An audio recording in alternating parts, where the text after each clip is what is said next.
నాకు ఇక్కడ మాట్లాడడానికి అవకాశం ఇచ్చినందుకు మీకు మరి నన్ను గెలిపించి శాసనసభకు పంపించినందుకు మా పాలకుర్తి ప్రజలందరికీ కూడా ధన్యవాదాలు అధ్యక్ష. గత 9 సంవత్సరాల నుంచి కూడా విద్యారంగం అనేది ఎంతో దారుణంగా తయారైంది అధ్యక్ష. అది నా పల్లబాట కార్యక్రమంలో ఊర్లన్నీ తిరుగుతుంటే ఆ స్కూల్స్ని చూస్తుంటే ఎంతో బాధేస్తుంది. ఎందుకంటే పిల్లలు ఎంత ఇబ్బంది ఉన్నా కానీ కొంతమంది పిల్లలు కింద కూర్చొని అసలు కనీసము మౌలిక వసతులు కూడా లేవు అధ్యక్ష. టాయిలెట్స్ అయితే అవి ఎంత దారుణంగా ఉన్నాయంటే అక్కడ పిల్లలు అవి ఎట్లా యూజ్ చేస్తుండ్రు అన్న చూస్తేనే చూసిన వాళ్ళకి బాధ అవుతుంది అధ్యక్ష. కొన్ని చోట్లనేమో అసలు టాయిలెట్సే లేవు, కొన్ని చోట్ల ఉంటే మెయింటెనెన్స్ లేదు, ఇంకొన్ని చోట్లనేమో అసలు ఎన్ని రిపేర్స్ ఉన్నాయంటే అధ్యక్ష అది పట్టించుకున్న నాదుడే లేడు అధ్యక్ష గత 10 సంవత్సరాలలో కూడా.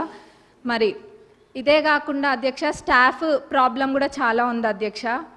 మరి ఇవన్నీ కూడా మరి 10 సంవత్సరాలు ఎడ్యుకేషన్ అంత వెనకాల ఎడ్యుకేషన్ అర్థం కావట్లేదు అధ్యక్ష. వేర్లు మంచిగా ఉంటేనే చెట్టు మంచిగా ఉంటుంది. మరి అసలు ఆ వేర్లే మంచిగా లేనప్పుడు మరి ఇంకా ఏమవుతారు, పిల్లల భవిష్యత్తు ఏం కావాలి అధ్యక్ష. మరి గవర్నమెంట్ స్కూల్స్ ఒకప్పుడు ఎంత మంచిగా ఉంటుండే అధ్యక్ష. ఇప్పుడు ఆ గవర్నమెంట్ స్కూల్స్కి పంపించాలంటే ఎంత లేనోళ్ళు కూడా ఆలోచిస్తుండ్రు అధ్యక్ష. అంటే వాళ్ళకి ఆర్థికంగా ఎంత భారమైనా కానీ ప్రైవేట్ స్కూళ్ళకి పంపించుకుంటుండ్రు అధ్యక్ష. ఎందుకంటే అక్కడ పోతే ఎటువంటి వసతులు లేవు కాబట్టి. కానీ ఇప్పుడు అయితే అధ్యక్ష మన ప్రభుత్వం అధికారంలోకి వచ్చినాక ఈ విద్యారంగం అనేది క్రమంగా మెరుగుపడుతుంది. అట్లనే ఇంటిగ్రేటెడ్ స్కూల్స్ అనేది కూడా నియోజకవర్గానికి ఒక ఇంటిగ్రేటెడ్ స్కూల్ ఇస్తా అనడం కూడా ఎంతో సంతోషంగా ఉంది అధ్యక్ష. అది అందరు పిల్లలు కూడా సామాన్యులు కూడా అందరూ ఇంటర్నేషనల్ స్కూల్స్లలో చదువుకున్న విధంగా అక్కడ చదువుకుంటారు అధ్యక్ష. మరి ఆ విధంగానైనా ఈ విద్యారంగం అనేది కొంచెం మంచిగా అవుతుంది అధ్యక్ష.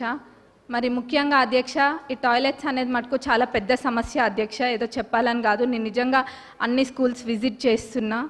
మరి గతంలో వాళ్ళు చేయలేంది మన ప్రభుత్వంలో చేసి చూపిస్తామన్న నమ్మకం నాకుంది. అది ఖచ్చితంగా కూడా చేస్తాం అధ్యక్ష. మరి అట్లనే బడ్జెట్కి వస్తే అధ్యక్ష, ఇప్పుడు ఈ సంవత్సరం బడ్జెట్లో ప్రాథమిక విద్యకు 17,931 కోట్లు, మరి ఉన్నత విద్యకు 2,859 crores అండ్ టెక్నికల్ ఎడ్యుకేషన్కి 490 crores చెప్పున మొత్తం ప్రభుత్వం కేటాయించింది అధ్యక్ష. మరి మొత్తం కలిపి చూస్తే 21,000 కోట్ల పైన అధ్యక్ష. మరి దీన్ని బట్టే తెలుస్తుంది మన ప్రభుత్వము ఈ శాఖకి ఎంత ప్రాధాన్యత ఇస్తుందనేది. ఎందుకంటే ఎవరైనా చదువుకుంటే చాలు, మన దగ్గర ఆస్తి ఉన్నా లేకపోయినా ఆ విద్య మనకు ఆస్తి అన్నది మన ప్రభుత్వం నమ్ముతుంది కాబట్టి ఈ విధంగా బడ్జెట్ పెట్టడం జరిగింది అధ్యక్ష. మరి నేను ఇందాక అన్న విధంగా వాళ్ళు చేయండి తప్పకుండా మన ప్రభుత్వం చేసి చూపిస్తుంది. మరి మా పాలకుర్తి నియోజకవర్గానికి వస్తే అధ్యక్ష, దేవాదుల కింద మాకు ప్యాకేజ్ 6 అని ఉంటుంది అధ్యక్ష. మరి అన్నీ కంప్లీట్ అయినాయి కానీ అధ్యక్ష ఎందుకో మా ప్యాకేజ్ 6 మటుకు గత 10 సంవత్సరాలకు ఎంతో నిర్లక్ష్యానికి గురై ఉంది అధ్యక్ష. అది ఎంత పెద్ద ప్రాజెక్ట్ అంటే మొత్తము దానివల్ల 78,000 ఆయకట్టుకి నీరు వస్తాయి అధ్యక్ష. అయినా కానీ ఎంతో నిర్లక్ష్యం చేసిండ్రు అధ్యక్ష. మొత్తం కలిపి కూడా 30-35% పనులు కూడా పూర్తి కాలేదు అధ్యక్ష. రైతులు అంటే అంత చిన్న చూప అధ్యక్ష. మనము ఇప్పుడు రైతుని రాజు చేసే ప్రభుత్వం మన ప్రభుత్వం అధ్యక్ష. కాబట్టి మన ప్రభుత్వంలో ఇది ఖచ్చితంగా చేయాలి అధ్యక్ష. మరి ఆ 30-35% కూడా కంప్లీట్ కాలేదు. ఏమైందంటే గత ప్రభుత్వంలో గత పాలకులు ఏదో ఎలక్షన్ల ముందు ఆదరాబాదరాగా జనాలకు చూపించుకోవడం కోసం అని చెప్పి పాత కాంట్రాక్టర్ యొక్క టెండర్ని రద్దు చేసి కొత్త కాంట్రాక్టర్లను పిలిపించి ఆ ఎస్టిమేట్లో ఎన్నో తప్పులతోటి అధ్యక్ష, ఎన్నో మిస్ చేసి ఎస్టిమేట్ వేసిండ్రు అధ్యక్ష. మరి అప్పుడుతో పోలిస్తే జిఎస్టీ కూడా మరి 12% నుంచి ఇప్పుడు 18%కి పెరిగింది అధ్యక్ష. ఇట్లా ఎన్నో ఇబ్బందులతోటి ఈ కాంట్రాక్టర్లు కూడా పనులు చేయలేకపోతుండ్రు అధ్యక్ష. కాబట్టి ఈ పాత ఎస్టిమేట్ని కొంచెం సవరించి కొత్త ఎస్టిమేట్ తయారు చేసి అట్లనే పనులని ప్రారంభించాలని చెప్పి మీ ద్వారా గౌరవ ఇరిగేషన్ మినిస్టర్ గారిని మరి గౌరవ సీఎం గారిని కోరుతున్నాం అధ్యక్ష. ఎందుకంటే చాలా పెద్ద ప్రాజెక్ట్ అధ్యక్ష. 78,000 ఎకరాలకి ఇది నీరు అందిస్తుంది కాబట్టి ఇది పెద్ద ప్రాజెక్ట్ అధ్యక్ష. దీన్ని ఈ మన ప్రభుత్వంలో పూర్తి చేసి చూపించాలి అధ్యక్ష మనము. మరి అట్లనే అధ్యక్ష కాలువల అధ్యక్ష, కాలువలు కొన్ని చోట్ల అధ్యక్ష అన్ని చాలా మటుకు కాలువలల్లో అన్ని చెట్లు మొలిచి ఉన్నాయి అధ్యక్ష. దాన్ని కూడా ఎవరు పట్టించుకోలేదు. మళ్ళీ ఎట్లున్నారంటే ఇక్కడ సభలో అనొద్దో అదేదో వాళ్ళు చేయకుండా ఏదో 10 సంవత్సరాలు మనమే ఉండి పాలించినట్టుగా చెప్తున్నారు అధ్యక్ష. ఏమైంది కాలువల్లో అవి ఉన్నాయి ఇవి ఉన్నాయి అని.